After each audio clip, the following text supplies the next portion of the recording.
कधी कधी आपल्याला जेवणा व्यतिरिक्त काहीतरी नुसतं लाईट पिण्याची इच्छा असते. तर ह्यासाठी म्हणून आज मी तुम्हाला भरपूर भाज्या असलेलं पौष्टिक असं नाचणीचं सूप दाखवणार आहे. तर आपण करतोय नाचणी मंचाव सूप. सुरुवात करूया. एका पॅनमध्ये मी 2 टेबलस्पून एवढं तेल घेते. गॅस ऑन करते. 1 टेबलस्पून मी लसूण बारीक चिरून घेतलेलं आहे.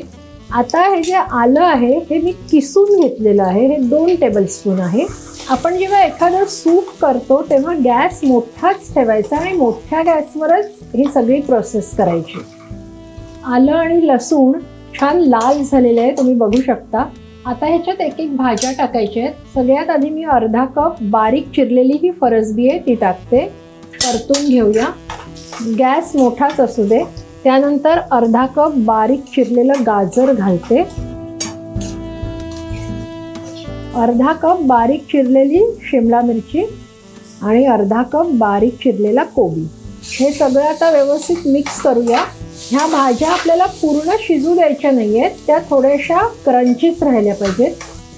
आता ह्याच्यात मी घालणार आहे अर्धा कप उकडलेला कॉर्न ऑप्शनल आहेत. आता ह्या सगळ्या भाज्या व्यवस्थित परतून झालेल्या आहेत. आता मी ह्याच्यात घालणार आहे चवीप्रमाणे मीठ.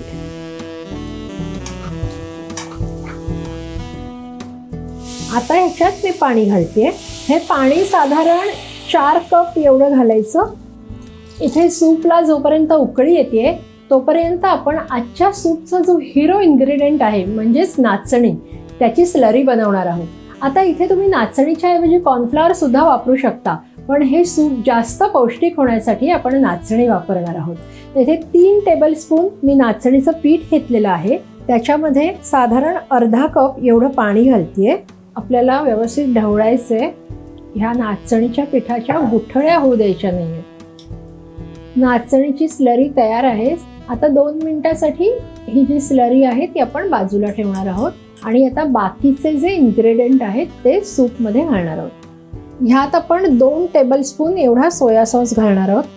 त्यानंतर ह्याच्यात जाईल 1 टीस्पून काळी मिरी पावडर, 1 टीस्पून ऑरिगॅनो आणि अर्धा टीस्पून चिली फ्लेक्स. आता इथे ऑरिगॅनो आणि चिली फ्लेक्स जे आहेत हे ऑप्शनल आहेत. हे सुपाची चव वाढवण्यासाठी म्हणून मी घातलेले आहेत. आता ह्याच्यात घालणार आहे 1 टेबलस्पून विनेगरच्या ऐवजी लिंबाचा रस घातला तरी सुद्धा चालणार आहे. तर ह्याला मस्त अशी उकळी येऊ द्यायची आहे. हे सूप जे आहे ते छान असं रट्टा उकळतंय. आता आपण जी स्लरी केलेली होती नाचणीची ती आपण घालून घेऊया. तर ही स्लरी ढवळून आता सूपमध्ये आपण घालून घेऊया.